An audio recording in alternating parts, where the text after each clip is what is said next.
Guna mengetahui secara langsung lokasi kebakaran sumur minyak ilegal di Dusun Parung, Musi Banyuasin, PJ Bupati Musi Banyuasin bersama sejumlah kepala Forkopimda datang langsung ke lokasi kejadian dan memberikan himbauan ke warga agar tidak melakukan praktek ilegal drilling.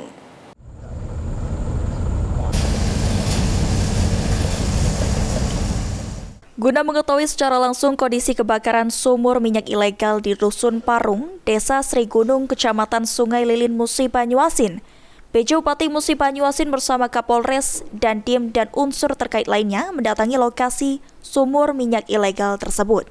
Dalam kedatangannya, PJ Bupati Musi Banyuasin Sandi Falevi menghimbau kepada warga untuk menghentikan aktivitas pengeboran sumur minyak ilegal di Musi Banyuasin, karena selain berdampak pada kerusakan lingkungan, juga dapat menimbulkan korban jiwa. Hanya ada satu titik yang terjadi dan mudah-mudahan dalam beberapa hari ini bisa kita kendalikan. Ya, itu apa penyebab terbakarnya sumur minyak ilegal ini, Pak? Kita tidak tahu penyebab apa karena ini warga yang melakukan memeras minyak di sini, terus mereka illegal drilling di sini, mungkin karena kecelakaan kerja sehingga dia meledak seperti ini. Pak, ada korban jiwa, Pak?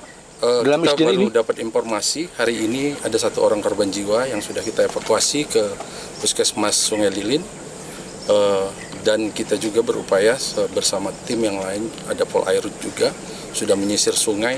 Dikhawatirkan masih ada korban jiwa yang lain, tapi mudah-mudahan tidak ada lagi.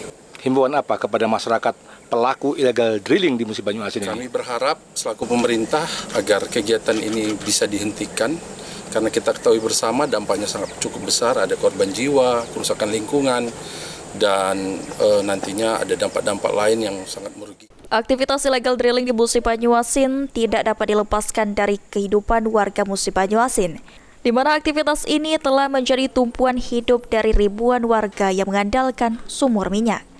Ruzi Iskandar, PAL TV.